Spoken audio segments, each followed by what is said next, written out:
me radio 95.9 and I trust na ye din ko no betima hwe social media so nyina platforms no de aje ho ba bia afa na enkomo bia kokoso ama enando pema bobo voices ni bi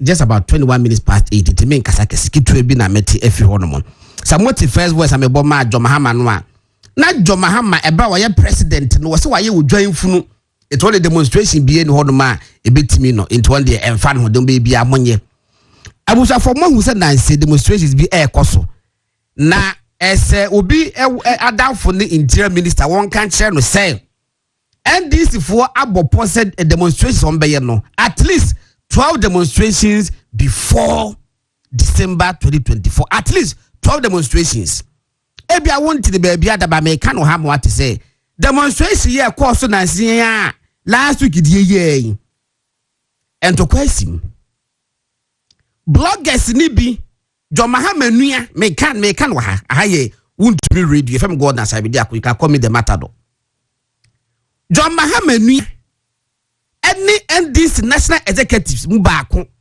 Asia bloggers any some of the so-called celebrities amu maybe 35,000 Ghana cedis or maybe 50,000 Ghana cedis individuals 35,000 cedis 50,000 cedis 60,000 cedis 100,000 Ghana cedis depending on your weight any level of influence that you wield in society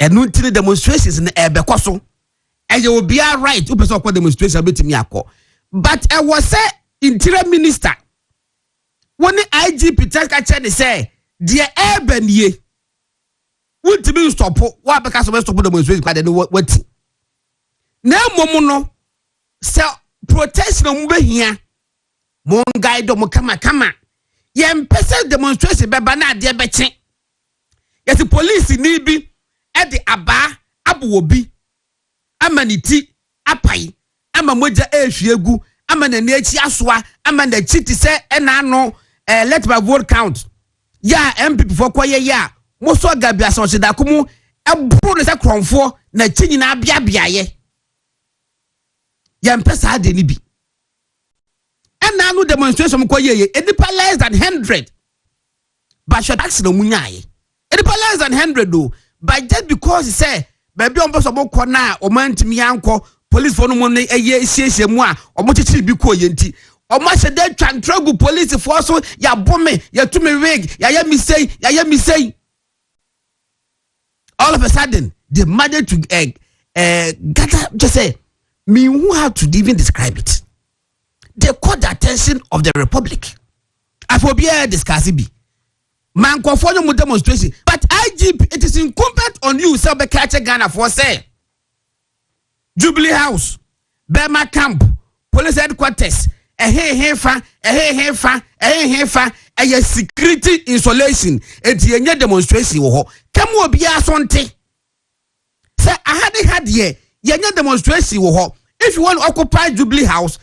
Baby ebe mu akogina ene ha sa Africa ko namba mu makogu a omo nko Africa ko omo so mpeso mu ko occupy Jubilee House let them go to Africa ko side ho ana some be ko Independence Square mo fa mo nko mo ma obi asonte etu be demonstration and you say modalities and guidelines ni say if you want to occupy the Jubilee House emiensa obeta akọ Blaster Square obeta akọ 37 and now pa baby o ma designate Mempenisa say police for any demonstrators, regardless of their motivation, regardless.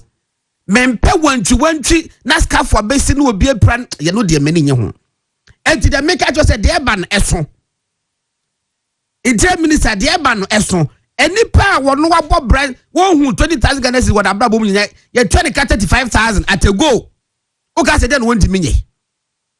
35,000. The list was paid 35,000, 50, 70, 100,000. I'm going to meet my cook last week. Yeah, maybe by the end, maybe if I'm provoked, I'll be mentioning the venue. What you say? It's media demonstrations, not a beba. But how we be manage demonstration? No, you never news. Allow people to demonstrate responsibly. And now person demonstration now, you must be responsible enough because who person you are fighting for something. You are fighting for correction. Say be a system no enye ne niema ye. System na akwachew. Na wo so ko correct system. Na wo ye jimi semu a. Tio, wo so ko correct system no. Say system no enwuma no so ebia insecurity, ebia nema say enema boaye den. Until you are drawing the attention of people in government. Say munye nema ye. But you don't want to be responsible. Which means West. Right comes with responsibility. Right comes with responsibility. When you're responsible, you don't deserve any rights. Because who create demonstration now? Baby, who create demonstration no? Go for property wo. Any person twem wo. Bia obi betime bra. Because for that time no, ye dia fashion bi wo himpon bi betwam. Na makwako jina akobo chenku wo he no be da twam police for say ahade ye mamma ha ba mu kwa difa musi dabi mu ko begum musi dabi yenya ne sa. It doesn't happen in any republic. State be no be allow that thing to happen. Entitlement can say IGP Interior Minister Monetization can check Ghana for say if you na ko person demonstration you want to occupy Jubilee House, you can name it occupy Jubilee House, whatever, but what they won't be go. Bia wo mebi miense bia make a choice obeso kwotena ha na kwotena ha no ma nya mo akọ because wo ye demonstrator no it is in your own interest that you are protected. It is in your own interest say be protected. Et me de makacho the season of demonstrations e duru so obia e da ne ho so say season no ye wurem demonstration be ba na kitwa bi hey me bo voice bi almost start ye kind say honorable Alankojo Chirematen o first major work awoko ye tagline that so adru me so work mo ye dede ne susu dwa num na sa adru me so no kwampo no eye say wo sense of entitlement bi ye kan ma ye ye can say adamu ye enye no ma ye enai my voice no wa ha honorable Entitlement afi wo ja MPP oso woko so called movement debe no wokote no afi de nanum ton honorable Entitlement say the campaign team am wano omo dini hwamo because adru so woko no na e kire say wono de wase wono kwa no se no fata because enti wanya ho adwuma but honorable sanso enti wanya ho adwuma wo. You set yourself up to fail. Honorable sanity. I was a fabon will be biachi be massa will be aqua. Peter, at the same Bocomia, my chain, a chief for near phone. Correct. Now, a beautiful businessman, share warrior prophet is also Emma woman. Oh, warrior. Now, Enra, but I'll be friend from UK. Where Amadi, a dream you want to bet him. And my como a cremo demo cobu UK. No one make casting before oil. President go 4 time. A 10 round was a better chance for cancer for kind. When the warrior can and rat, a 10 remember how no frame me. I was going to look I said and saying, me knew this sound come over either. So President go for a time no or by UK and my head of Amedia, you know, a shiano cancer which rem. And tea, where can we no catch him saying, what you soften it. Aye, me mo akwa baby o mama jesu o say wa choro running mate edin bi ama o aye wo me ho yende wo me ho running mate na me se enra wo wie ye ho ya na chema won't be free me and was say yes running mate di bi baby et me fa ma na me se ma me da kwato bank ba woni hwe demonstration se ma na aka no ma me ma ayalaji akwaba okay alaji na me kade chana kasa so mente alaje ti say eyo menia o ma me so afio na ho ti say me ho ye pa me chia o say ye be kuma se na be hwe no me chia no me bia boko me obi say no ho ye pa na me alaje feature na ba no wa fe pa o obeta akọ obeta manako na say we akọ na ba ye ma ne nko Papua New Guinea baby na we ko town Peter na we say ko mo best start o na me say demonstration some more yes hwe no correct demonstration there will be right at 21 will be a possible demonstration be a bit me in fact no cry boaban yes abo obi bia because nipa no bufu no nya kwan kana sema na ne ho ato no esa wudu ani boafu onya o se mame kasa onya kasa wie pe bo se why din after the demonstration kura na samafo kwa aban ni timi kura timi de gauge the mood of the country etimi kura de hwehwe say how be na how manfo a aban bit ma hwe no why dey wa addressing so demonstration there I dey am e ka me nko obi a person ko demonstration na ye man kwa no nko but o ka bibi no o kasa no o ka bibi say nobody can stop demonstration hwe somebody can stop demonstration unim emrana constitution no actually say yes obi a right obeko ni demonstration that's fine article 21 but o kasa wo kwa yes, Trokoma police for. It wasn't in that context. The na mention say, and you will be now so Bekyere stop be demonstration. Okay. Okay. But stop demonstration now. Yes. There are legal processes. That context. And because the act now, my own say police Trokoma no more home by. Act now, say per section 1, section 2 say police for based on my understanding of security ni nyoma ekoso no bit ma track as there be even baby I will come back say I had want me for her yes and I go basta wo for baby and say all fans so because who can was my how no obi dey ha no it did na wo how here no I was say ko how obi and also obi eko suffer because of wo demonstration na oko and I know mo here 37 demonstration 37 main road to Accra eko sprinters say na ya block it but me obisu ko mu wo Kalkudi yes in fact this I have to mention this name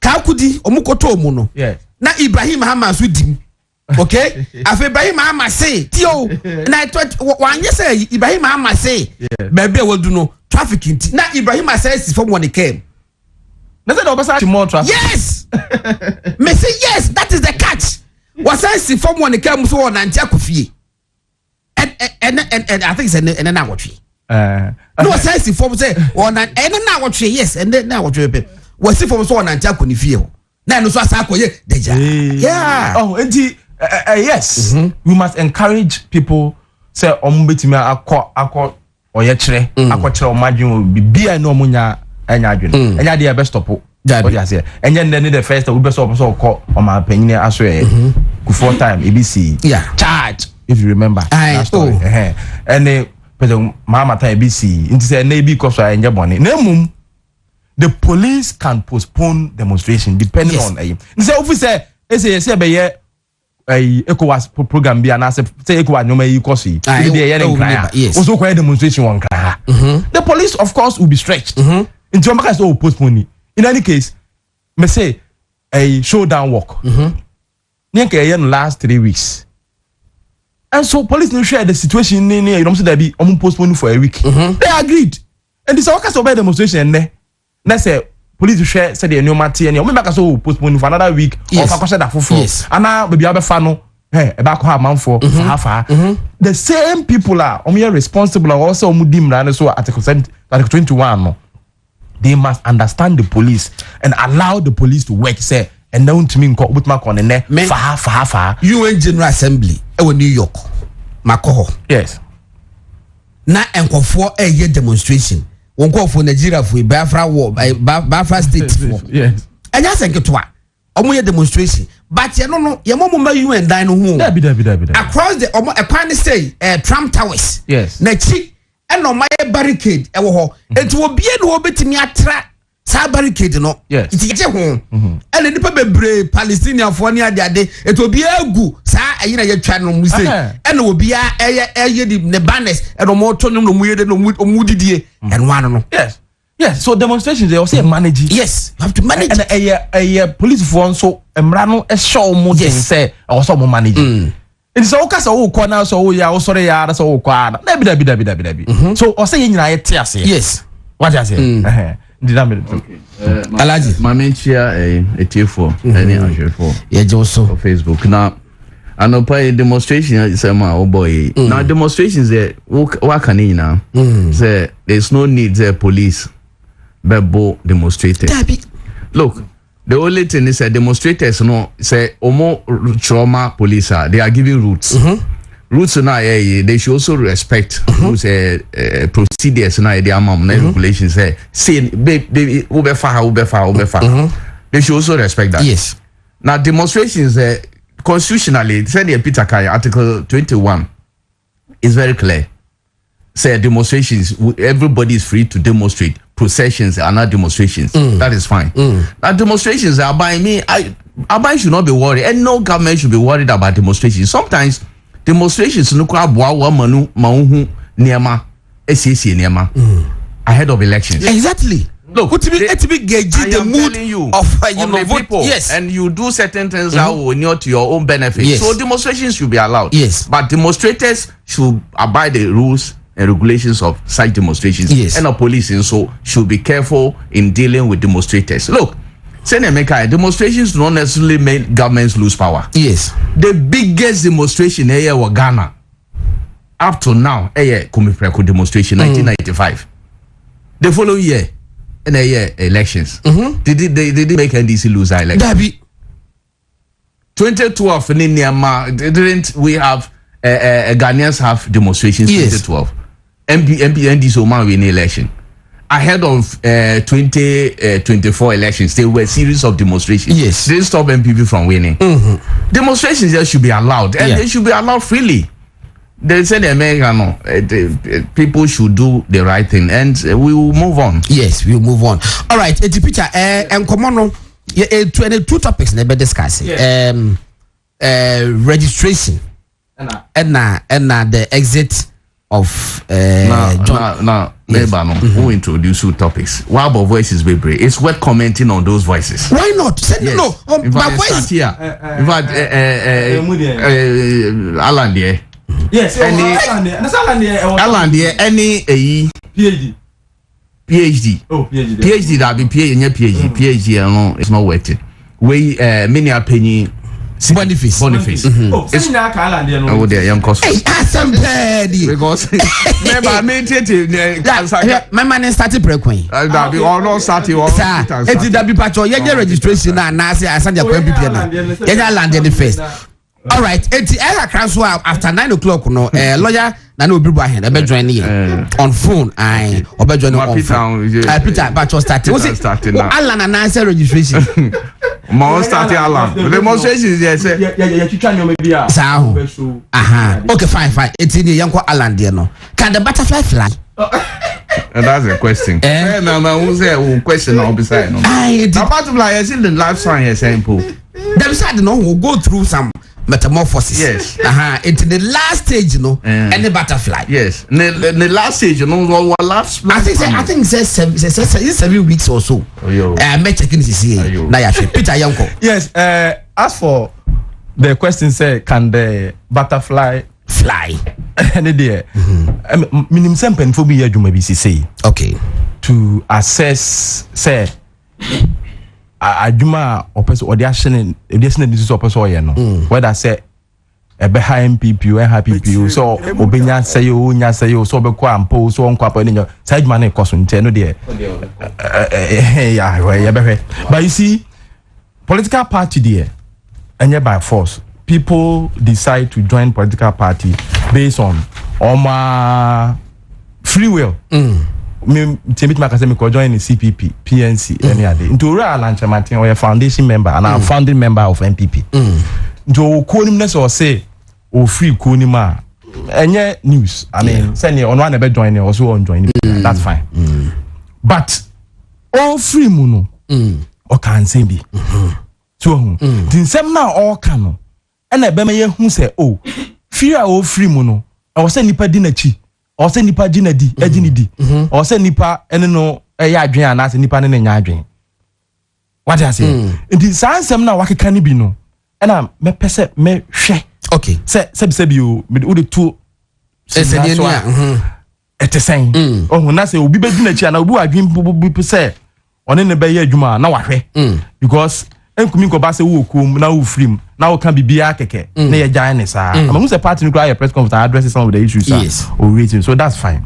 But you see or say And okay, the first September 5th statement no say there is deliberate attempt. Yes. Yes, scheme say one person be there. A coin be so or so no na be the candidate of MPP. Just MPP from penny for send them. Aya we say.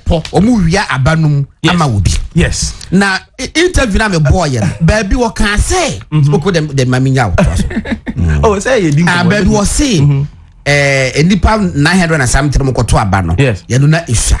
And now omuka say na I don't know one time nipa 200,000 say so ama. Was it there be any per 200,000 say MPP for a base 6.5 million. I don't know quarter no many per 200,000 they may decided. Now me bro so sir because me hear the rank and file of MPP for there almost support me a lot. Rank and file on there almost will be only position ever institution. It's a fair police station agent that executive now was so be omunya can rank and file no. Yanko. And you or say August 26 are there no. Yeah. About one MPP got to no. MPP sheda a bompo some person favor one person. Yes. But the maybe say August 26 no ora lancha matno contest ya na. Or contesting. Fantastic. Or say National Council perpetuate an illegality. In all kind of statement now say to say or mutual petition say yemo na anko to aba o baabi no.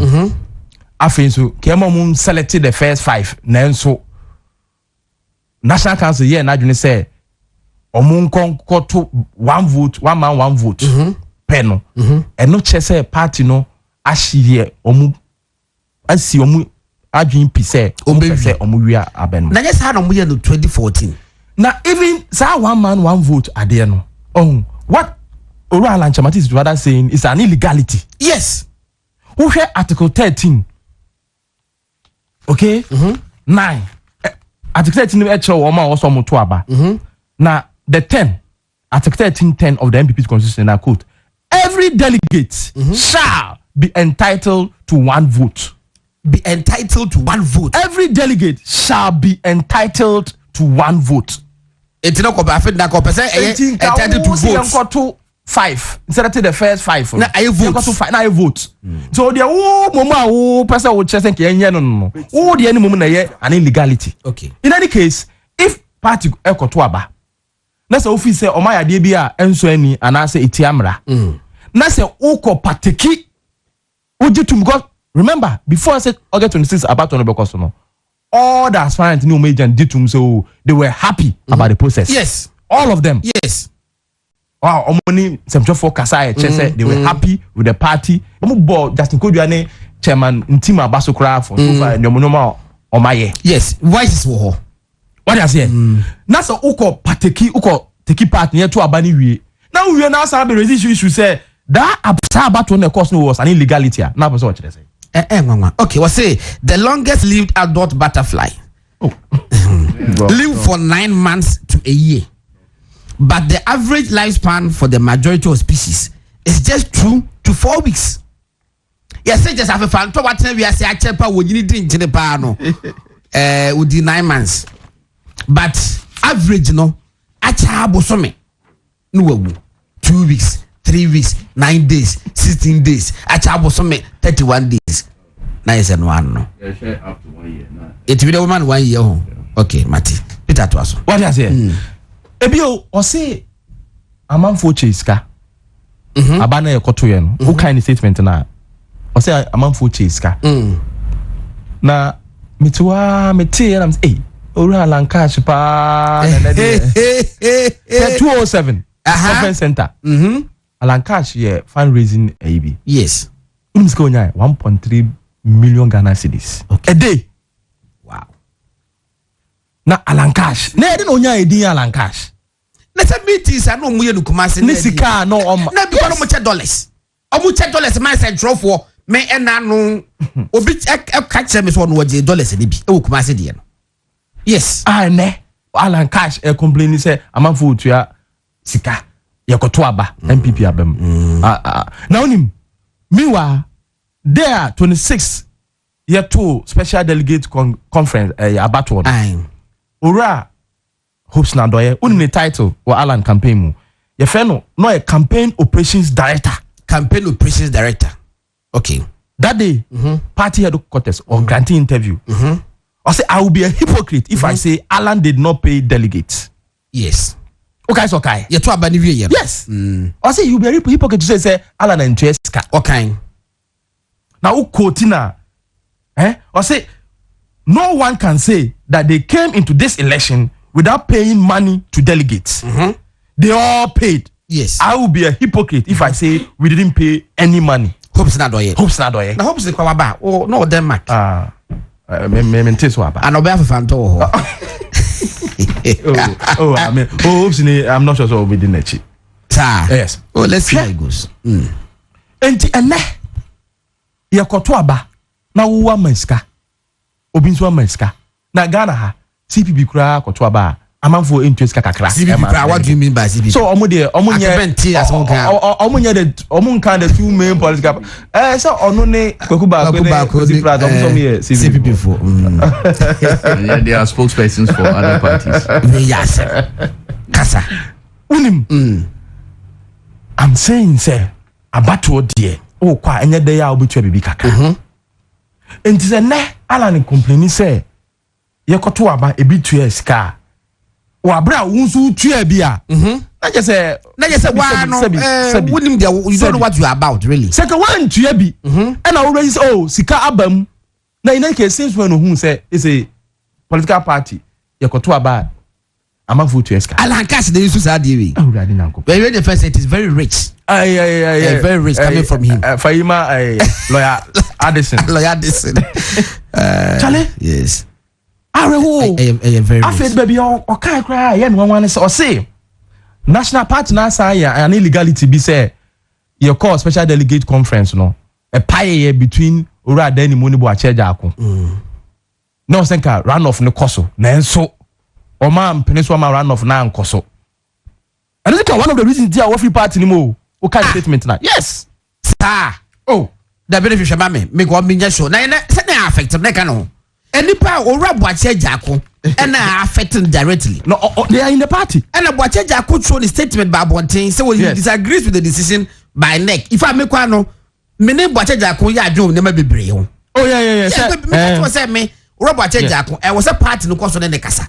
Yes. One po wa nya party no. Hey, and they won't even the mouse okay say party be new. Page 5 of his statement. I'm quoting him. Okay. The level of intimidation and monetization that characterized the conference is unprecedented in the history of internal election of our party. The subsequent decisions made by the National Council to vary the rules of procedure for the runoff arising from the Super Delegate Conference in direct contravention of both the constitution of the party and guidelines issued by the Presidential Election Committee will go down in history as a travesty of justice and a demonstration of a high-handedness by the highest decision-making body of the party. Wow. Travesty of justice. Say, I don't know, I got to about now a pie. Nothing. Na, I was say, nka omo koto run off SLT 1 beka 5 first 5 no. Na, oma mana nkoso enti ejina so nti one of the grounds in Tia Ghana Mache. Wejai party. I see. Me wan nkofo na the two main two main people issue affect them. They are still in the party. And a wa affect who na wa qualify na nka botu kura kwa free party. Yes o double Asare-Bediako ne atani mo che sebi ono ankese no ho. Party am. Yes, you seen it. Any court obi our statement about my akohe. Travesty of justice. Wow.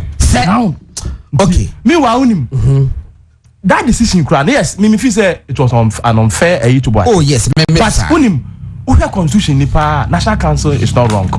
Yes, sir. Because they have the power. Okay. Because they have the power to vary and change, give. Committee no guidelines no. Omo draw omo powers free National Council. So omo draw omo powers from National Council.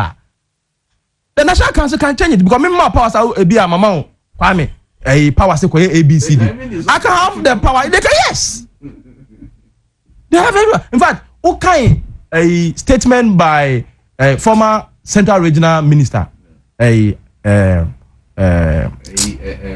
Kwame Duncan. Or say the constitution, no.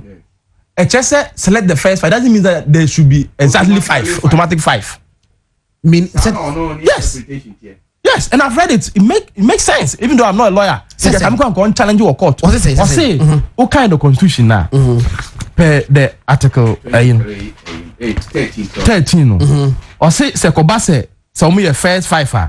Let me quote article 13.9. Or say where there are more than 5 contestants for nomination as the party's presidential candidate, a special electoral college shall cast their vote by secret ballot for the first 5 contestants to be shortlisted. Yes.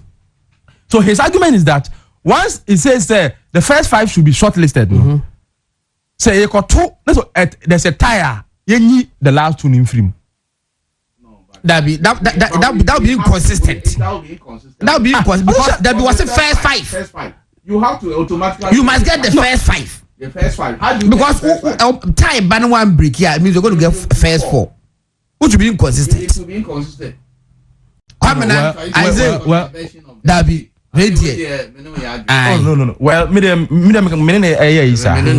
want to say it doesn't necessarily mean say or say well if the number is less than 5 like in 2010. Yes. It was less than 5. You don't need electoral college, special electoral college. Yes. But the moment electoral college comes and they must be 5. You have to get first 5. And how do you get the first 5? The 5th person should be determined. But it doesn't mean said necessarily. Yes. 5 for next more election. They said the SC. Yeah. All na pull out. And 4. So that is the yes. So it's one. Okay. Oh the Spanish. Yes. Mame kwa would one right. Also obey one man one vote. Now it's internal election. You got to aba. Nipa mi na to aba. It's in his statement.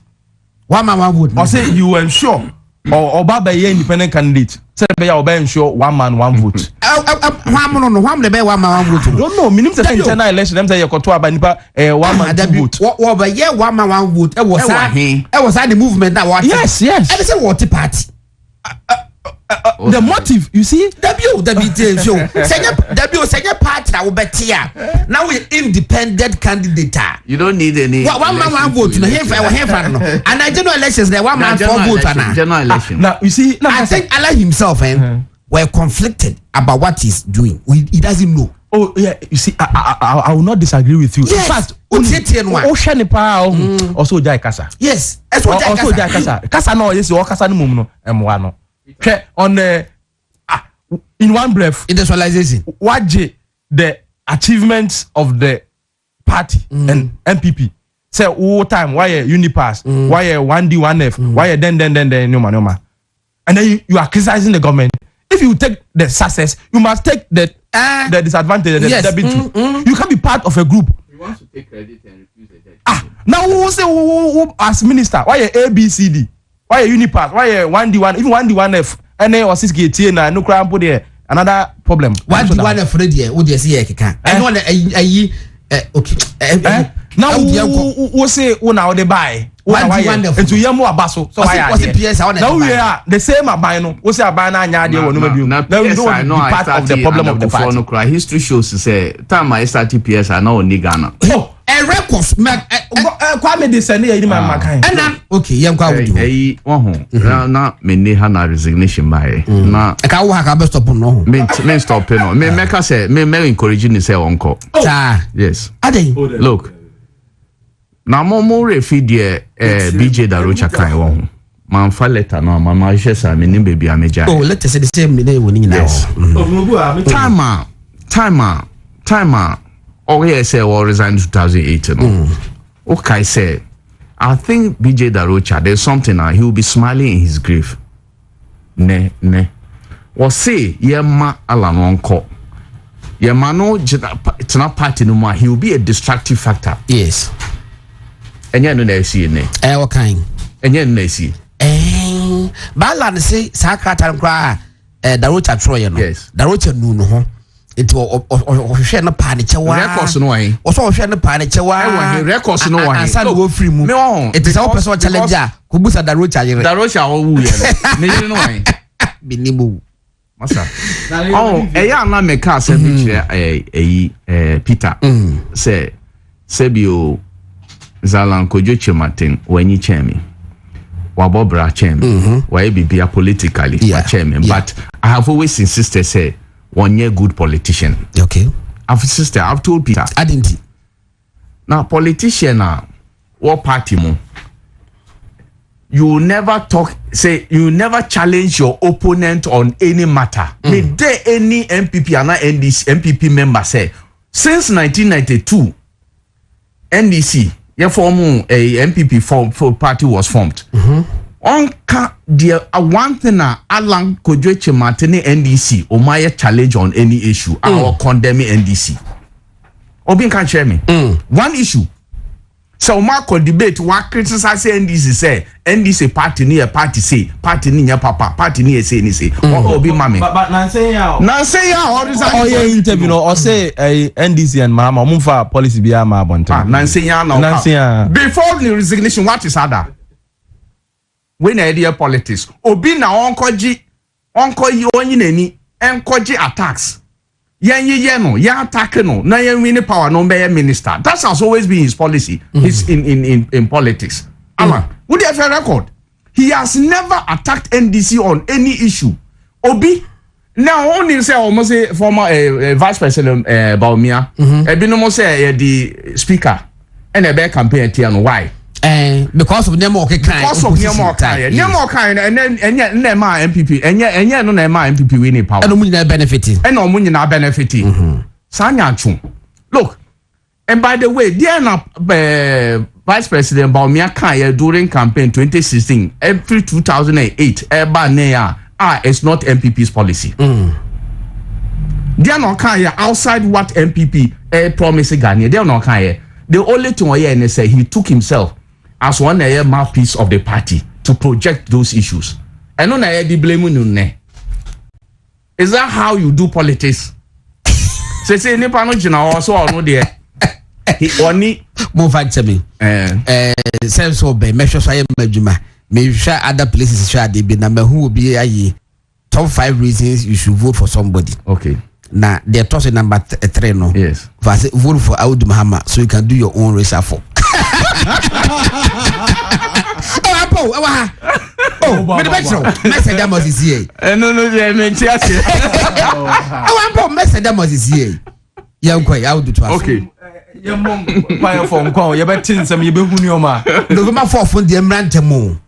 Look, yo. So I think that politically, the regular say, oh, no, popular all the time. That has always been his campaign. Yes. Any competition be internally, or no party for may not like him, but Ghana for penal. But how do you explain that? How do you explain that? Look, send the American that look. MPP and this will be our votes or Obia at least some 44%. Obia was our votes, no. But how do you get the support of your people to get your 44%?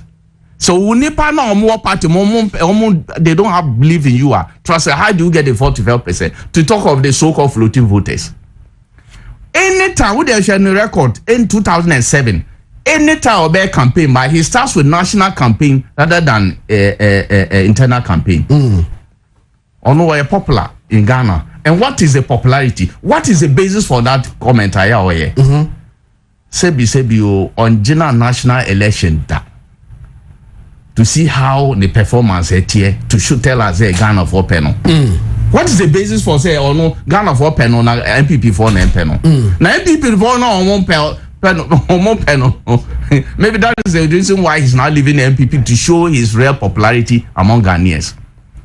That is why I'm saying, say, it is good for him to go away from MPP to go and show his so-called popularity among Ghanaians. So it's good. Okay. For him, now testing the popularity now. He's been so popular, say. Among Ghanaians, but when the MPP is not popular. I like to come that say yes what the tree crack was a tree. Okay, second. I think there is, as I said, I think there is. Or dissent or Ibia. No, China no. I dream Bobby idea man say about for dada no. Yes. And now no what happen on say we're popular in Ghana. Yes. And backed by deceptive research bodies. And I so-called research. Info analytics as a then. Oh, I know the least about then the better. Because who research about political party or primaries. You don't go to speak to delegates and you go to speak to the general public. Is that how you do research? Because researcher, you must get the people out. And this is a Ghana for MPP for be elected in Panama. You are, and also Allah you're popular. No research or you know. At the same time, I catch and say Allah is popular among Ghanaians, but within MPP is not popular. How can that be? So that is what I'm saying. Say it is good. Say Allah is now leaving MPP to go and show his popularity. Are you suggesting say Allah Chemate or so far delusions of grandeur?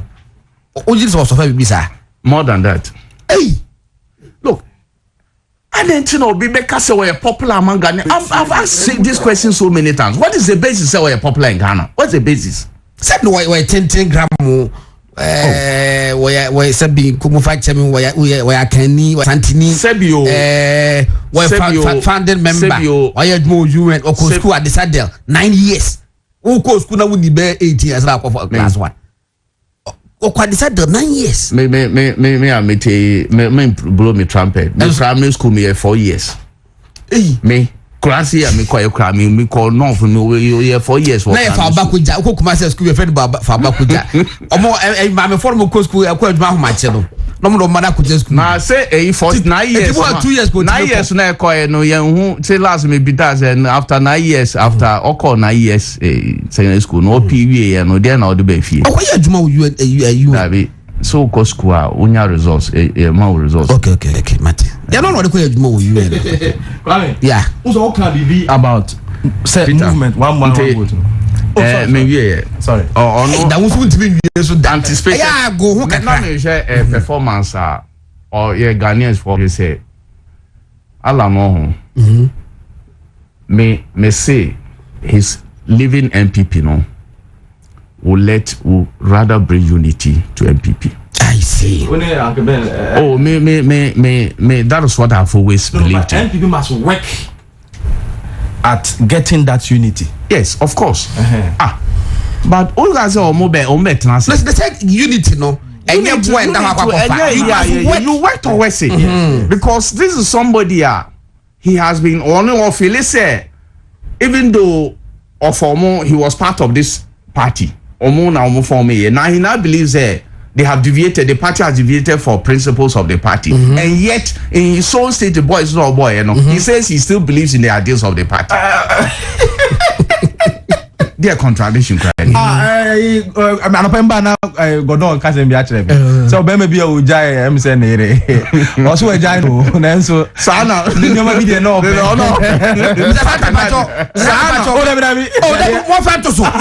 Sana way penny Boniface. Oh, Tieno.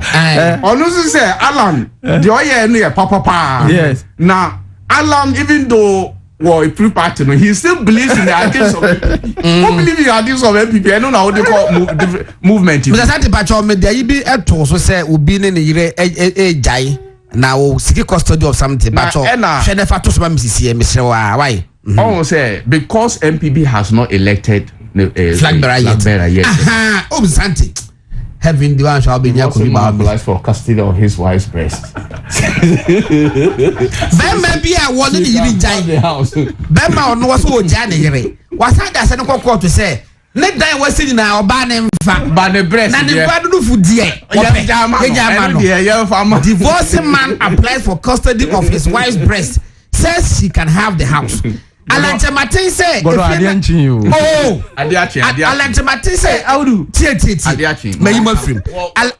Alante Martin said if you now Alante Martin so bully God Allah dey say if you now oboa ma yesi yam we jai we free no yes now so it wo kọ na mo afie no mu nipa de efe no mu nipa no wo say hiam wo abonten eh kojo ebia wo panka so that omo fi no mo no never be support no e wa abonten sa na opachi the moment oba support abonten kwa party is Allah say party some there virtually like a crime so political party unim the NTR me say party no enye elect flag bearer immediately party ni elect flag bearer no some of the kasa to say minia penny Boniface no mo no someone jaya they cease with members of the party but you no kwampo no hono kwampo no issue kakra wo issue nim read what mean read my mean for feature of membership. Okay, that is article 3991.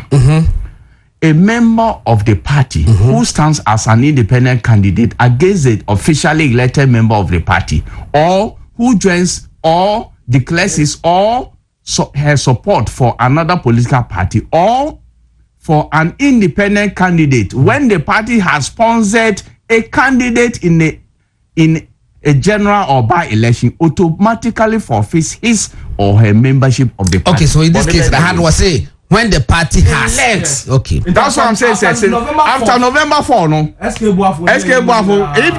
they continue to support an independent candidate, not necessarily Alan Kojo Martin. If they support any independent candidate or any person other than the elected candidate, automatically. No. Party hasn't elected a yet. We don't have a candidate. The party doesn't have a candidate yet. Yes. Once the party elects a person, if you support another person or you other declare than the support person, and how can be near you? Yes, Madam, for when you lecturer, a PhD holder. Yes. Now, breast that no. See, I mean, send the story in the man. Yes, and the man. Where you are no pay a release attention. I said, send the story in the man. A release attention. Nti enya ukai we kakra samwa kakra isamwa kakra isamwa me fantini kakra isamwa yes ukai sa na provision we na the general secretary John Dambochi or no he just simply wrote to him say based on this one can say for 52 membership yes by declaring support no all man can say no at that time also no he believed even though MPP had elected John Ajekum for as a candidate. Also, no, he believed in Professor Mills. Yes. And also supported Professor. And I'm like, based on this constitution, this provision, one casa party away from. Yes. That was it. So after November 4, who declare will support for any other person other than the elected candidate of MPP. No, why Jar party? No. But you see, Kwamna Duncan, then will be saying, Kwamna Duncan was right. Shall shortlist the first 5, but if only 2 candidates make it and the rest secure 0 point each, then we go to elect the flag bearer out of the 2. So now will be so interpretation what the air by no. That was say, except yes, in the 5. But the quarter year no, in the pen be no ne 5 man in now mark and 000 dear who here say ye be kwa to almost but they should elect and select the 3. Make me in fire be just push you guidelines on what the buy no sa na kire it me can say how possible say na guidelines problem yakoto aba no wa nya bi tie yakoto aba wa nya bi there's no time to break election na wa be mu wa nya bi there's no time it's guidelines kwa no na a defective yes but you see party no my guidelines obia party a lawyer for it anya small party yes MPP no but obia e fe no mehunu na ye na a defective yanko Peter okay tape now boy about Kumasi there me ngwa pa there he Kumasi there Mr. Lanche Martin 2008 elections okay or see president then candidate Akufo-Addo be hu no say wono intelligence aba say wono Alankojo Martin ba Kumasi a because first round na voter party aba Mr. Sade Pacho wo hwe the mesende ma wona Oba Lanche Martin be bia wone UTV na yes interview no Pacho fato so me money en hwa de because it means that before the main election I'm say half was being at there straight away na menko I'm hoping say radio for no so 80.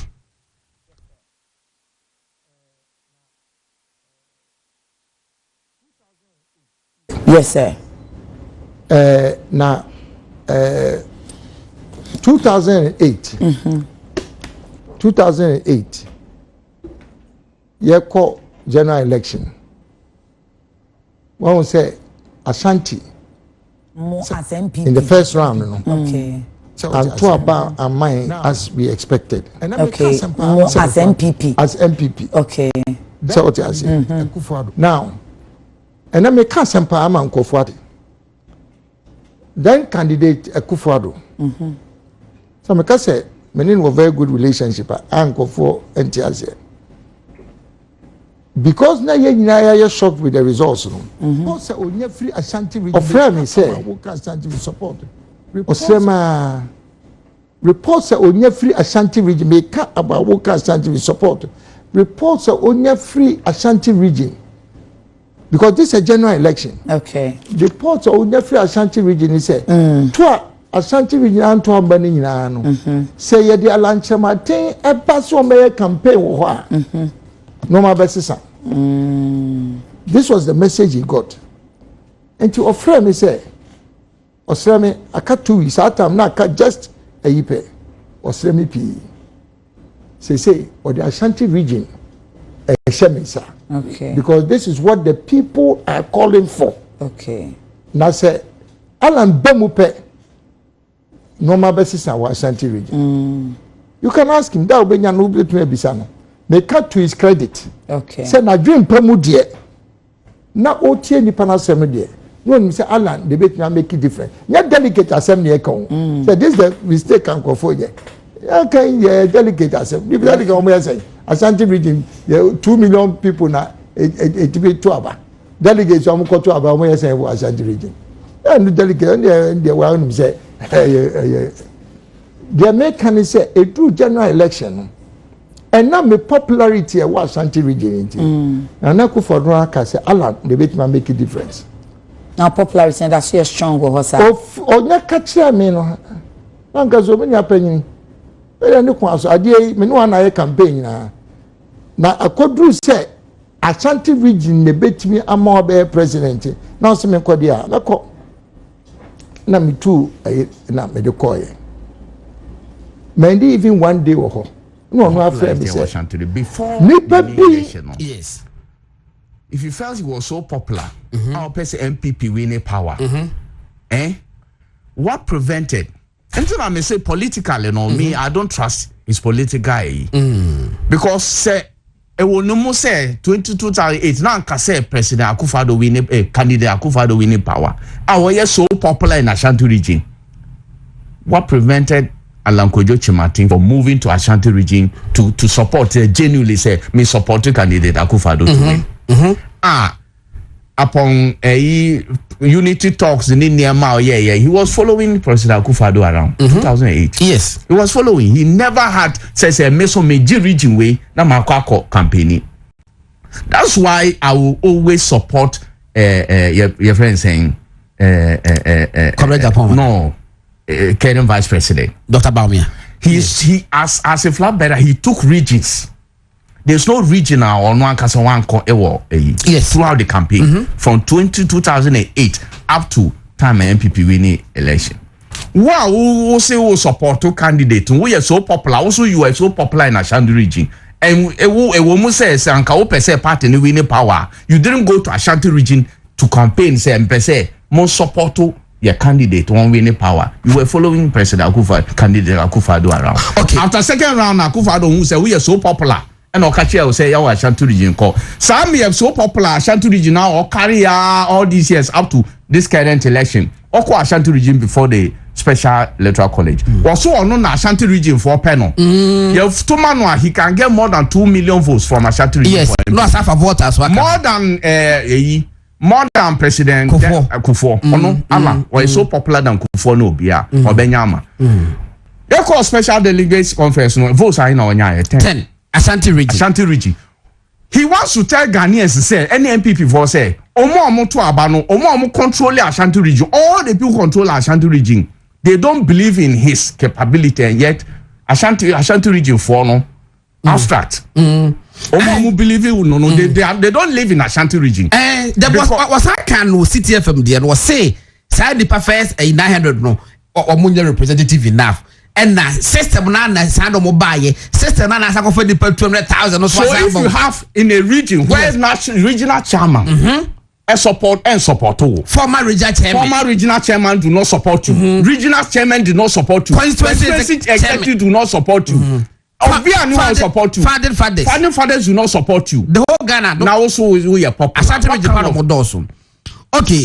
Ghana for Dr. Francis say where a retired specialist was say in principle, even though the party has not elected a candidate, yet efforts are being made to elevate a candidate. So it stands fair that anyone who has declared support for Alan can be checked out immediately. Obviously, they are from the video and the what is it? Look at yes, and now obviously the boss from the video meba Alaji. Hey, Alaji. Was it from the video and the assertions Alan is making? They did have to take Nanado to call him to support the fortunes of the party if it was dear to his heart. Okay, it will be so dear. Abusa for I would be radio 95.9. Butukokumlemle and households actually movement television. Over to me actually Facebook any YouTube nana and penifo be honoma more share ebiso more share Raja Vispra anopaying Mecha wapa former Kotoko CEO and they were marketing expert Mecha wapa that's the best they will see edan Daniel kakra no na Mr. Sesibe what you say bibia to nipa facha ye kafra ubutu kumasi enkahia na wo kudi kumasi a mo hwe yenti no ye kira wone wo ba na nasapon davu ai enti mo hwe wo kumasi so atibisi na die wo so wabo adem wo santase a omo ehwe na adeden so hwe kura yamponi mena wofo bi butu akropon sisie ya omo Peter nipa nyewu omo de wo so mu di odwura na omo send me pictures from odwura omo yi ma hisem memra odwura ko fiche minyam o da bia me po ameba by say the mesem mama men concentrate na minya adwuma no ba but we should do say ase fridge match papa okay ko buri ko sa ho dina no omu di odwura ene di ebe Peter papa no wahene no ewo apakan mo all right enti yes minua so no o de bibi ebam yeah say me pama one vote no yeah also suspect say political party no omutini yes go don wa ben sao hwe me ko Alan statement ne kan let me say you are right hwe let me read it page 7 yes on the 4 dominant themes for the change agenda that will be pursued by the movement. Okay. Point 1. Change the after I say in addition, there is the need to promote reforms in the internal democratic process and procedures of all political parties, such as introducing one man, one vote to ensure inclusiveness and reduce effect of monetization. You see, say one man, one vote doesn't happen in political parties now. You see, you are not getting the drift. Yes. You fine, you are right. Yes, one man, one vote. In one breath, which like I say, or party say happy or political party, which is not so. We are the political party, one man, one vote. So they are part of political. They are not party. They are party. Say meba. Don't party ni say. Ebra wo contest ya wo ka say enipa 5 no ye man nipa ba ko bia ento 5 no e da so se ni trim e di ni trim dem because to him no dem before year no e unconstitutional ye no ba betro no han. Now the question is who ko independent internal election party processes if I want go to about one man one vote no does apply to independent candidates and now by your president that is why it doesn't make sense to me. So in fact, what say deep down Nadrimuno or purpose of a party? Yes. But yet for 2024, me monso Marty say movement not here no is to test the waters. Based on the performance no. Now 2028 or the attend party. But I will be body first can you. We should have time to look at records of so-called independent. We should talk about them. We should talk about them. Are succeeding. Anytime we did say the agenda is to rock the boat. That's all the agenda. That's all. It is not to make an impact in any election. For me, a political party be a useless venture. The agenda is to look, Guzi. Tobo. The agenda is rock the boat. What does it mean? MPP lose. Of course. Na Mbobia. Yes. Because in fact, reasons of my and Tosumu. Na oma wo kwa ma omukra se na omo party ni mu. Ni so-called supporters now or say you intimidate me harass money ade. Omo way. Hey, what I don't know the movement. Hey. Oh. Asabasiu. The rules men can just watch yamo. Yeah. See the Ujra dear, we are going. Yes. I'm waiting for you people at the junction. Regards to Peter and the senior Audu. All of you. That road no dear, one more free. I will cook. For not China Nankasa. I will from Kugakasa. It is said, yeah. You also have a cold bad day. I'm more TV before So breakaway there. Yes. Breakaway party, breakaway by independent they have never succeeded. We could be Unim say a 22 Park Sindum Stadium. Mbakaya. Or Philly Stadium Oma or Tiom or the move free CPP for PPP no. Or Mamu show mu party cars. Yes.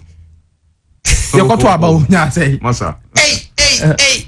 Obi was say God please send it to me. Okay, and run put the name. Then run up a soft phone number. And run up a soft phone number. Yeah. Yeah, please. And up a soft phone number. He said, God please send it to me as well. And I'm say, please, which one? Not the other. And I'm say, please, which one? Say the breast divorce.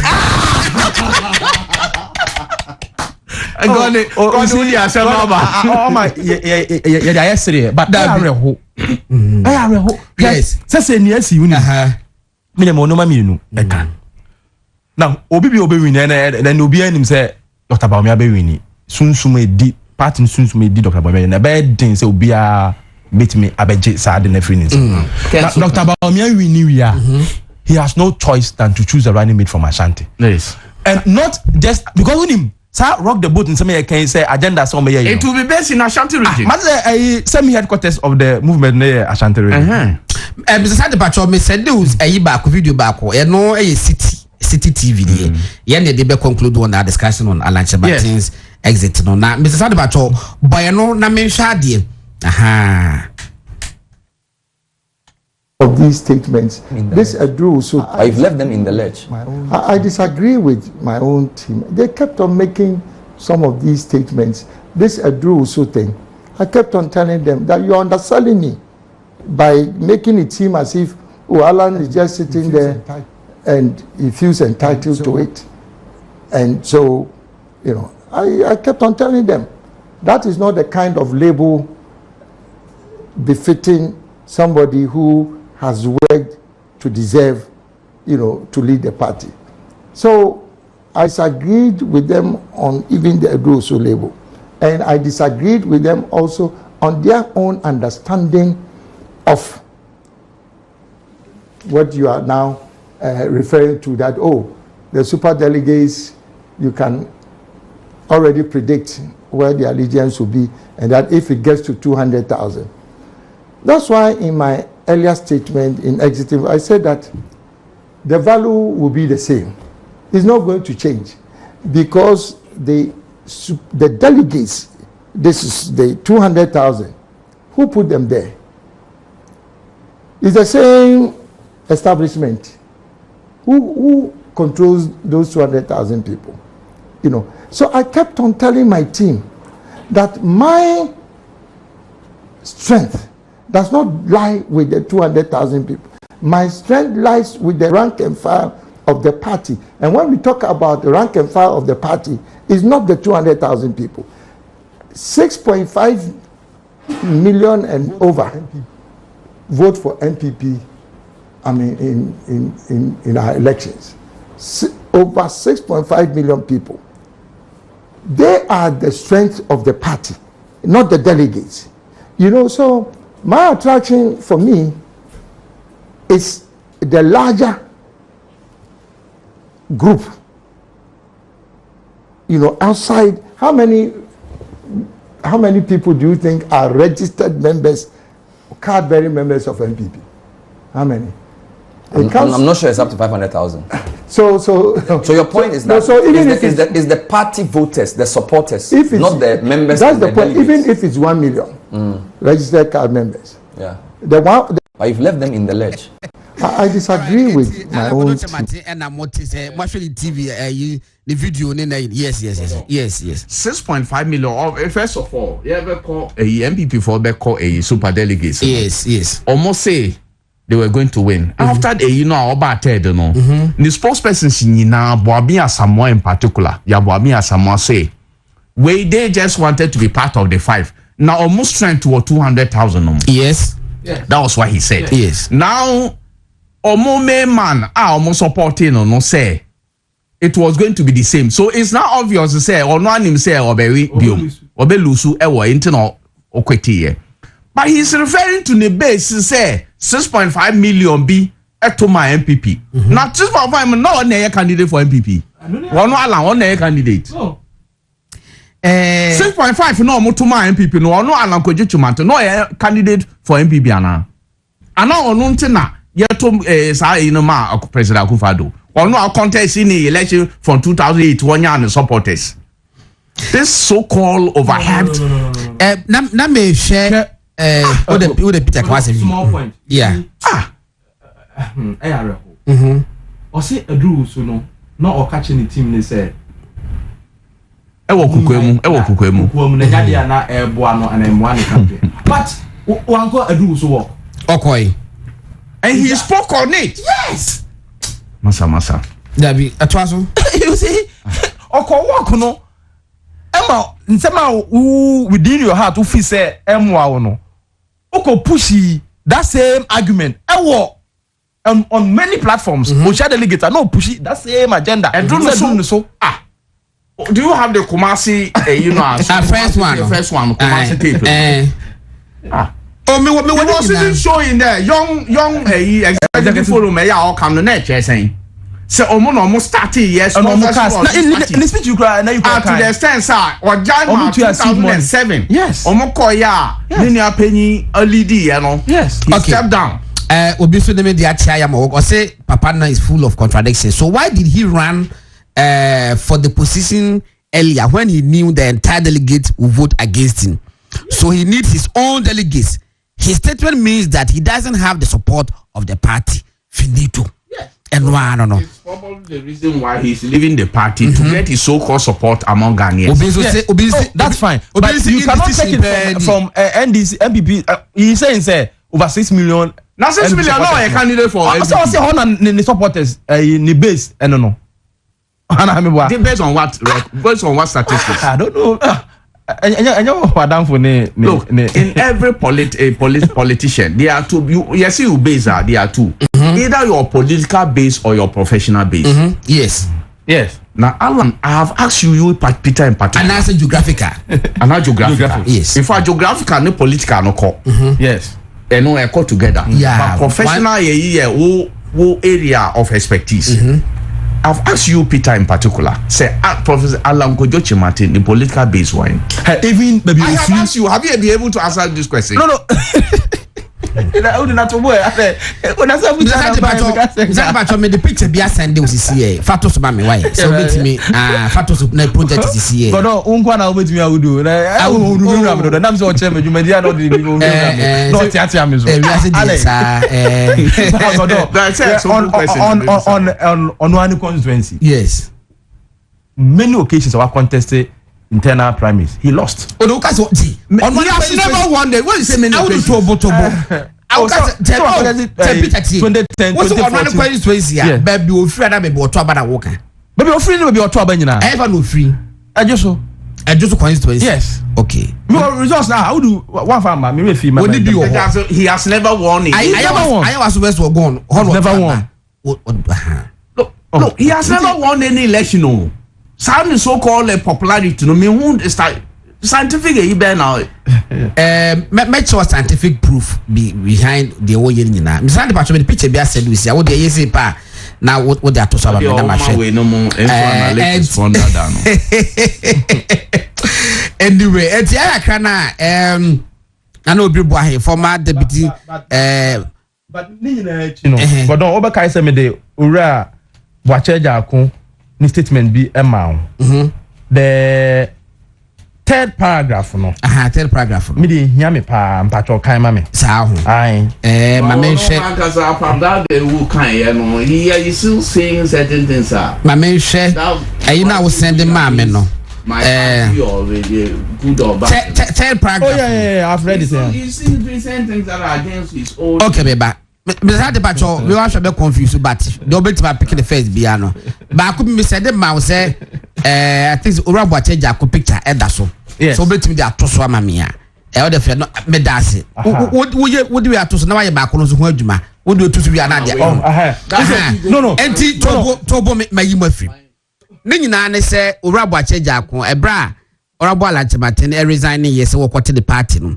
ana Bekyere former minister of energy watch krata we say the former campaign manager for and another go for the campaign 2016 and then 2012 right no 2012 I think McMenu Dabi no now we could do Apreku was 2008 Bediako was 2012 yes okay and McMenu 2016 2020 all right enti was saying what's me cat paragraph repeat okay me starting first the main intro na me fated ne ka was it the unfortunate departure of Alanchematen from our ranks must serve a necessary and sufficient notice to us all and lead us to a time of deep introspection rather than a time for gloating or the display of triumphalist arrogance. Third paragraph. At least my brother Chematin has put his thoughts and feelings on paper for all to appreciate. How about the many who have both similar and maybe more petulant sentiments in their hearts but are not openly expressing the same? There are many in our party today who have, out of dismay, resigned in their hearts and are only waiting to walk away from us at the ballot box. Peter no me feel say party ni post channel or say yeah bomb abaso. Okay. Very calm, trying to behind the scene. And the crime say general secretary Enra or Kumasi. Omo ye adwuma bi to see no man ade, which is good. So but what I raise should be there are more. Dia omumua. Omaye omadwene say 2024 ombeto tia party no.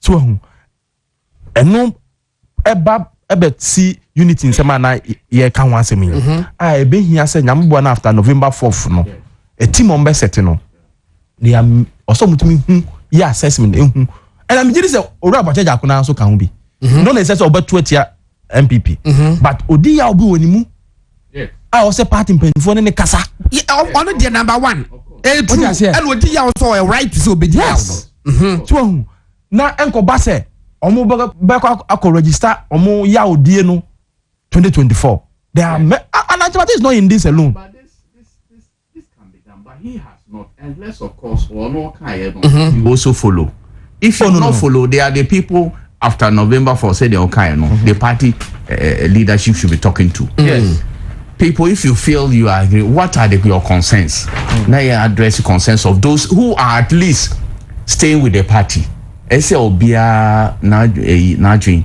and the support necessary for the forward march of anytime can go no can to what he said about Alan oh yeah that baby ameye say in the friend is saying registration you be born send the data you be registration when why no can send here say the batch afa yes and na make us mass na me say yeah o dey kan kwan share da anya yi the yan ka Alan ho asem sorry registration hey but I feel you are now challenging my editorial discretion you are now challenging my editorial discretion who's masakra you were free hey asempe abusafoti mo send messages no ma me nko Facebook na me nko hwe messages na back akra no just okay about 60 minutes was say Piaga was a God na salute you and a wonderful team this morning. Isaac Aduma, good morning bro, how are you doing today? Nyame adom, we are good, that's why we are here. and na Stephen Adubofo say this one na Obribo Ahen Ejobodu just talk about on Wontumi TV, that's in Kumasi. You people are okay to the party by always making Alan your topic on why no Stephen Adubofo Alan was a job party no. It's what do you expect me to do? We shouldn't discuss him. Okay, bring a topic. Asama Alan a chant rogu MPP party no so say MPP penny for every album ama will be, and you think we shouldn't talk about it? How? What do you mean by that? Say Alan is here via album ama will be, sir. Oh, my temperature they be our form kama. Adu Evans MPP elders should stand firm. Alan should never come back again. He's a traitor. And now ordinary dear Ebay no. But Stephen so say Alan, if Alan comes back, he will do worse. So people should not go and talk to him. I think that the party now no, he says he's moved on. And I'm sure the partners will move on. Besides the part of Aveno to so now, me bond say Panaka Mako commercial break just a minute now. Yasaba betwaso picture am said mo asai ready me person me describe what they keep too heavy na me pacho na enkofo busa say at the brofa kese na make no delicious of grandeur na asenichi ohun picture ya we me be microphones ni na akire how the picture be na hu aseche say that picture na emienu picture na say emienu aseche say see we no ba me who we as a me nim say oye prince o oye king o owo ni oh na dwunim oh so I saw o hwe ahwe yes oh nto ohwe no ho ahwe no ohunu say oye pap eyi o ohunu say na otie ojina ha ba ohunu say ono say it is a mirror. Yes. Original in front. Ohunu say na otie. Ono original oye king, oye prince. We are raising on to that level. Even though no mo ebia katomato suit no share. Even though ebia sebio at this material moment wa share katomato. Peter wosu dey na wu Peter dey na wosu. Sana me say o hwa ahwe mu a. Oh, ahwe no mu na dwuni mu no. Ade sa ahwe. Yes. Nti na dwuni mu no office oyo hene. Yes. Ana prince bi ana so hene ba bi. Yes. Bibi a no, but in reality no. In reality, say be suit no share no say dem kai e bia oto katama. Na level no. Enti dem me chene say na mpese me use sa picture win. Na me de kire who Alan Martin and how he sees himself. Delicious of grandeur no exenity. Edipa no ti say eso hwa hwe mu a ogidi se wo yo hene wo hempon e chesi da ti so wo tibi kwa se tu fa wiem sanity enti we lecture nka obe ya de oh se me train teacher and only yes me a college Wesley College the only way training college in Ghana Wesley College PTC for the higher so no enti enu nie say me ba we say na PTC na college a meet first omo debate 200 years all right abusa for enti ma me kan for Entitlement dental clinic for Emma we say we say how ade ya ne say where you chop money nya kwato nambia bisi wadi mu na fufu ay red na fe odi boma awudi omu de ho correct patonti awudi kwa se wakọ mo da Entitlement dental clinic awudi so wakọ mo da ma wo bu adwuma papa ti ko na sa wo se kala no aye bibi kakra omu nko pepa so no mu ntwetwe wo se ma kama se ntokro so de demu so a kono mo enfele ma wonya gold bi ana diamond na silver na person odi sisi wo se so a me pa twoko ho na mo fa enko sisi so emaw ebo mo so ana ye bewo na wo se na pusha benanim kakra pusha benanim kakra no mo de ade bi ato so e fe the braces omo de lock no wa pantan kakra nyina na pushi wo se no akonachi obo so ada na se no so na ebi afifi etuatua ho akire ho no na broso enti no SSS ni na no kwa ometimi ayi tutu ni na inform ma kama se be ya o confidence level no be koso ade a ha ne se wo kasa na wonum nka e ba bonte wotimi ka sumusem o ba nipa mu a nipa nyina e ko mochi ha adwen wa dress kama so na wonum sentinti na egu wani mase ko Entitlement dental clinic ko bo atomic down do me kwa binyara na about ho anomo Kumase so mo Abrepo junction Accra Nungua community 5 junction ho anomo na Entitlement so magazine market off Kenten road omubutu anomo from wo 0559 139 and 0598 405 674 eno Entitlement dental clinic nyame adumo a edwada ebe movement TV ne would be radio your programs no dey sakra bi abem na sports for no kwame just na agudi for no be starting nyame aduma 10 o'clock anopa bia na omudi esisi so say kama it is like tea ya push like tea ne ko enwumre this like tea so ekọ enwumre Monday to Thursday na see the cash so ato Friday drive time no na or the abai friend say tubutwi me Fridays bia enti no me catch us nyame aduma Monday ekọ no die enema ebesa kakakra movement TV enti ba cho se no so se be ya wo pese wo tie sports na nopa kwakoda roni kumo boys no sorry 10 o'clock na ase pe na kwam jese so ne nkofo so da ba beto aso ti sa na etie trust e be ko ibenya na obiri bo ahen na ya pick the thoughts just about 5 minutes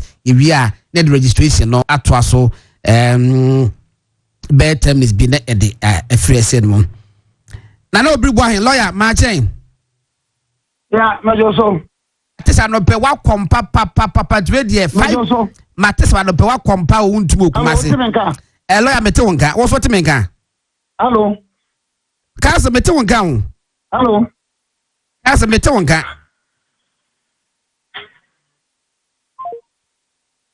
I don't know. Eti ebesa ahwe say be benya lawyer Obribo Ahia, former deputy general secretary of MPP, now a deputy to Ora John Bodu.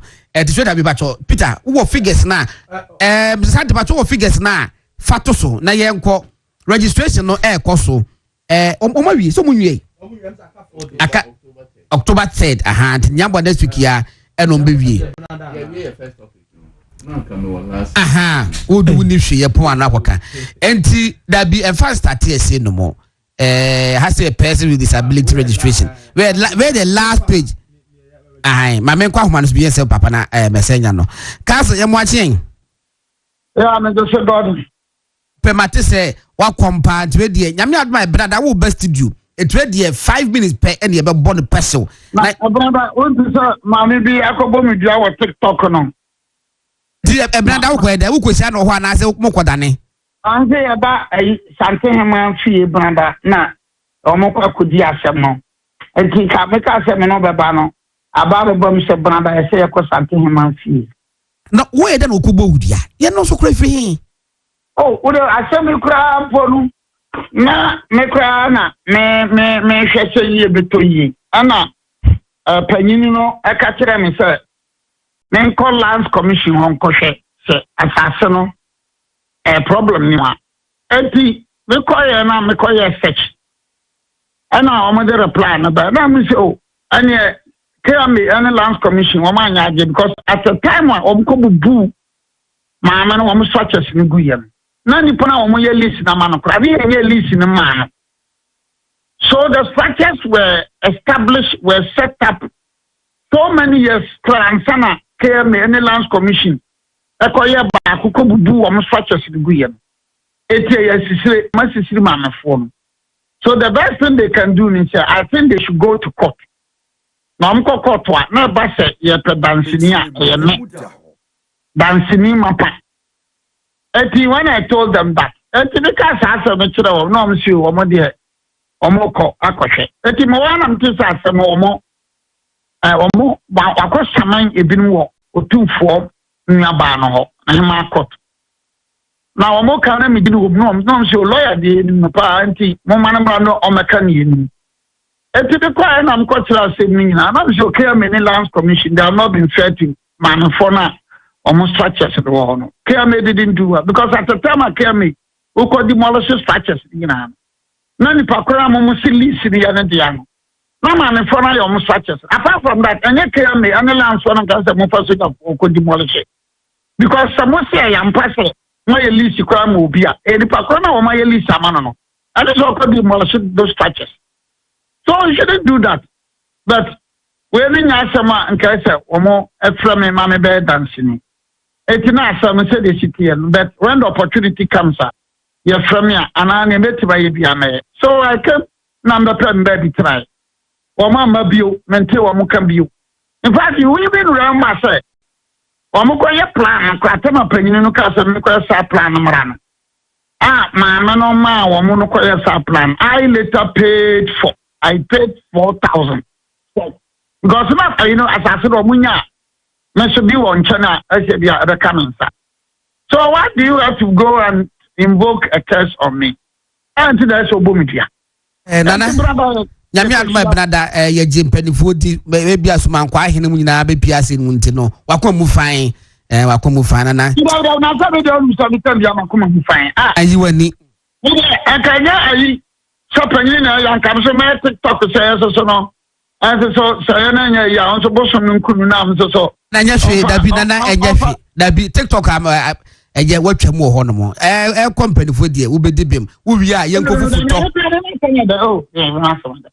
ya ubi en kofu futo bi ba nature ni se me nya po boni dabi na we dey quick one honorable Kojo Alan Kojo Chematin esiwaja MPP odi kan e withdraw from the race we no be na otwe menu ntem e na o sa fedi waja MPP na the reasons for them man ba ko ne say MPP fo nyina mpani fo mo hwa abato no so ko say dem e ko bo po say on be ma obi edi nkunim amono Alan Kojo Chematin entimi eni nkunim ewi achi no koto so third ya no ka ho na principles a MPP for no nim no is a more party from meeting na mabebe kan no keka ye nti wojai MPP okote ne party da bi wo so wokoye bibi efe movement bi na say ko poti say wa better political party na say wo mpe o man yi wo fa ne say you know one someone for crabber better do anti-successful. But Amanyoko definition of a political party, a group of people coming together, holding the same political philosophy. Eti yaba anyanya ba kofo bi ape ena ono no oye. Now, anya no kre, let me be candid to every listener. Anya no kre say obi establishment na candidate. Look, let me have it on record say eya me obri buhan kra na in 2021. Na many Dr. Baumiati usi. Na Mr. Tika said, Doctor, Marano Swami Dobeko, 2021. The whole country. I want it to be on record. And some guys say, oh, my brother, time out say, oh, my brother, is that so? Oh, no, crab is answer. And I tell you are going to contest for national position. Remember, there be wouldn't then contest for national position. That was all. It's just that it's Amrano. Boys are from many be a Casamra, me the Bibaba. Where unity or tasha kiki or casa no serve. Na ma me kura wi yan chere. Na just say na bia hu clue no. So I started it and then komra and abeje nyina. Now o ma nyanko file wo papers kura no so ba last year December I went to Nalaringu, I went to Walewale, I went to Paga, I went to Bolega, I went to Tamale, I went to Myon, I went to Sablegu, I want to diary. Na me babupe na maramede obiba ni panama de nebano. Say not here and info mpemfo me ba besrem me be kan kiremo. Satam kra no bianka he. That was December 2022. Now man for speculity. So I started the whole thing. Now me am starting here no. Me MPP no. Me no post ben ni post bia me am tom petru na me am isu meka na me am start here na me am aye chokrodo sa beto sebra and Yankopon down ma you amount for atum. So how do you say the MPP as a party ewo chosen one or a selected candidate? That is never correct. Two, what do you say that Obi the candidate of the establishment? Because who deputy minister for finance or minister for railways or some of the MPs were Obia, deputy minister for finance. Moko work Okobi, Obia Reshafu Obia. So why do you say that Dr. Dr. Adisa Baumia is the candidate of the establishment.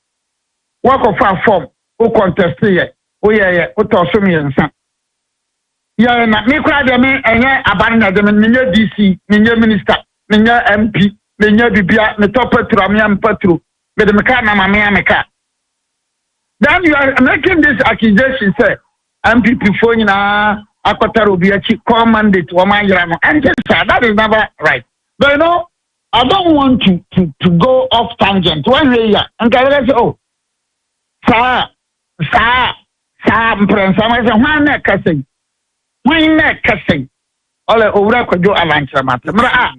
In the interest of the party, you know, men can't be. Now, I say, you're taking friend, and Casabu. Hey, 207, 206, 207, 208, Ghana hat. Me and Claire, me and painful. Me who near Cosmo, me who near Studio.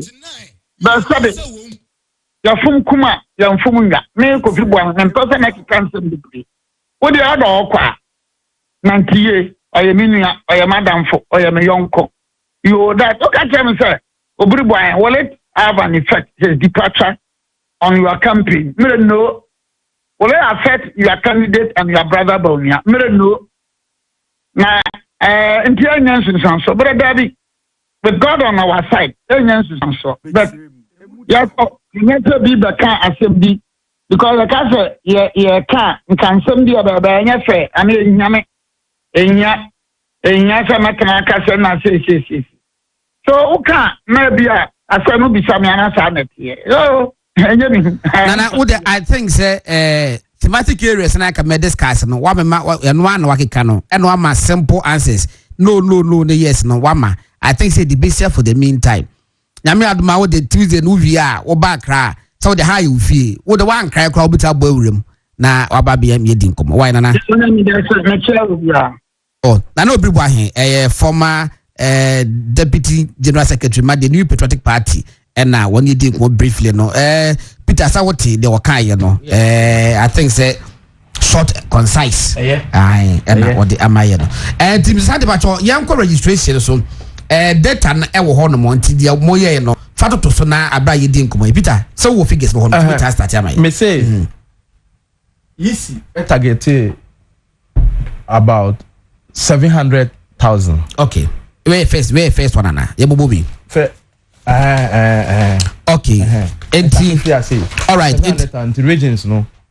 And so far, on my register 673,276 voters. So far, my registered department was saying 673,276. And no more a target 700,000. Wow. And it's so much after 5 days. Wow. And no, they may get more than that. They may get they may exceed their target. And I feel quite the Oma ama breakdown ni. Okay. Say mema aye ma aba any but me interest near 4 no say yeah. Yamubo be na first ana. When regional breakdown western region. And Yamubo in the region first. Western region that is 6.3%. And Western region total 42,269. Yes. Western North 22,386. Central region 63,228. Greater Accra 90,099. Volta region 43,099. OT region 18,468. Eastern region 69,597. I go see big Ghana flag from me. Bono region Eastern region 69,597. Ashanti region 111,593. Bono region 23,365. Afro region 17,210. Bono East 28,687. Savannah 16,045. Northern region 52,410. Northeast 17,000. Northeast 17,692. Upper East 33,778. Upper West 23,350. Total of total of 673,276. All right. And I'm saying, say, Osha Ashanti ne Greater Accra and Wasoropa, and it is because Hona nipa ewopa. Every time bia Osha even the National Register Nukrana Ashanti ne Greater Accra na voters ewopa. But me problem ne say, what they compare 2020 register na ana nipa dodo aye register na na Ashanti region there's a problem. Let me say 2020 nipa register kesi wa Ashanti. It's at this time no nipa register no. What they compare match and do the number of people register as expected in 2020. What do you say? That it's the same for Greater Accra. That be to answer. That Peter. No, but Ashanti National no. That be to answer. My Peter and Canas and Basametiasi. What's it saying? Me say. Osha Greater Accra near Ashanti. Hona nipa dodo power. Yes. 25 voters registered bia hona voters no doso. Now, limited registration exercise. You register nipa ni bia beka ho. The nipa na register even though Osha Ashanti region akosoro 111,593. No. Even though figure na akosoro, Osha regions ni na and the doors were Southern Greater Accra as expected. But when they compare in terms of near term registration that na Ashanti region I hope can form. No, but it's doing better than Greater Accra. Ashanti region. No, Peter, 2020 elections. 2020 elections. Now Greater Accra numbers do also Ashanti region. Yes. And you know now Ashanti region tell me Greater Accra. How can you say no? In fact, in terms of numbers, let me read this part. That's what I'm saying. Say, look at it. Okay. It says of the regions have increased their figures in real terms. The northern regions leads with 1.6%. That's northern region now. Akosoropa 1.6%. Those are rare numbers. It says rare now, followed by Upper East with 1.1%. Then Volta region with 1%, and Eastern region with 0.7%. For the regions whose figures have decreased, Greater Accra is ahead with 7.3%. Okay. Followed by Ashanti with 1.1%. So Greater Accra has actually reduced as compared to 20 by 7.3%, while Ashanti has reduced by 1.1%. Yeah, and me. Say that be this is a day say what time because numbers total population now will Greater Accra. Yes. So if 7.7% of people are more registered, they've reduced by 7.7%. Yes. It means that the numbers are huge in the Greater Accra reduction. Yes. Than Ashanti, which is just 1.1%. Hey, Ashanti, can you say just 1.1? Oh, but Peter, make bonus comparisons with the other. Maybe Peter, first time voters, no. Na one more age of 18, 19. No, also change one more can and first time, yeah. Osha age breakdown. First time 18 to 20. 500 huge. About 86%. Yes. 21 for near. Do we have data on births 20 years ago? Ashanti region. 20 years ago. Anybody said yeah, woman within that year. Yeah, for them to qualify to register and now. Apart from that, you know. And now, what about level of migration, movement? And apart from that, now 18. Now be on mobile school. And apart from that, it also depends on Nipanoa Oman Timian register the previous year. Yes. All you know, Ashanti region registered huge numbers in the previous election. Oman Ome register maybe low. When voter and OT actually registered plus. Peter. When voter no Peter it registered plus. NOT also registered plus. Now Ashanti are registered negative. Peter. Where you are coming from. What are the absolute figures? Well, okay. Say nyamu kan no kure ebia migration ebi mu ko and I say birth so nipa bi branya no but scientists are there na judgment wa Ashanti region say ye anya adwuma Peter T anya adwuma asemo hwe yanko birth and death na yanko hwe frequency of birth. I'm just looking at absolute figures. So called increase now, Peter Okano. Me say young question. I'm looking at absolute figures, percentages. It doesn't matter. And what did you want you say? That Peter Okai say last 2 weeks and numbers. Numbers no. Water region, Uti region. Yeah. What can boom 43 plus 18, 80, 50, 61, basically 61,000, right? Yes. Versus 61,000. Yes. Ashanti region, yes. No, but you see, but Ashanti region vote no. Every time we are no, it means cancel about 4 or 5 regions. So. Let's say that be. Where general registration? No. Dabi. No register na you go to aba. Now register negative. Now baby I register positive. I want to me no say. Dabi. Mo share figures ni ye. Sa governor mo share figures ni ye. Yo mate. No am some. Round no here you know. No. Go share figures ni ye. You come bi o. Hey, sir. That way the main ka kofi the main ka. Obi say ayibi. I ti patcho Mr. For next you know to na ya wrap up just a minute. For next one to so my. Menti ase ba Peter twaso. Enti e hwemu ye.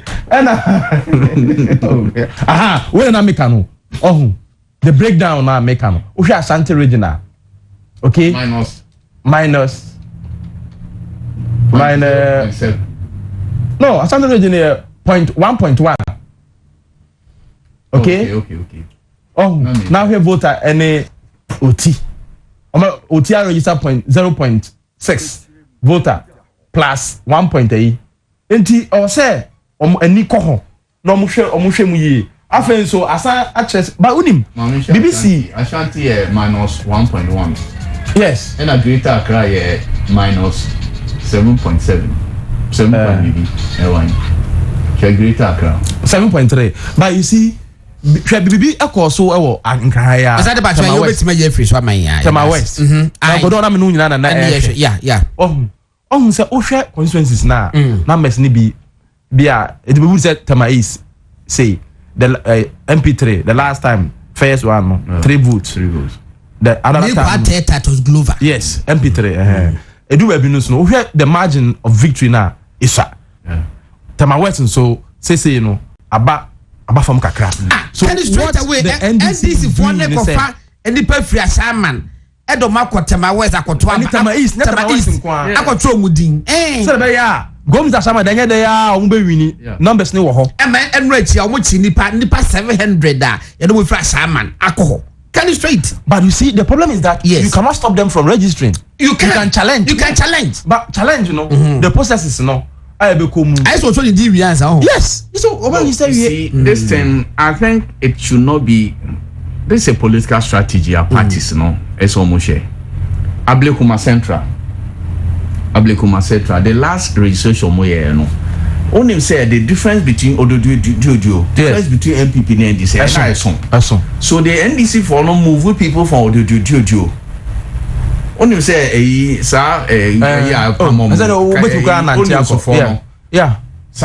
they move people from there to Ablekuma Central to register. Yes. So this is something NDC they are more. I don't know whether MPP for here. Okay, well, basically what Peter is saying is very true. Yes. So they should work on it. Yes. So we are saying they should work on it. Sometimes you do. In fact, there might be why I count. I am not sure. Say one party in the side way. I'm not saying you push it. I'm free and quiet. No, but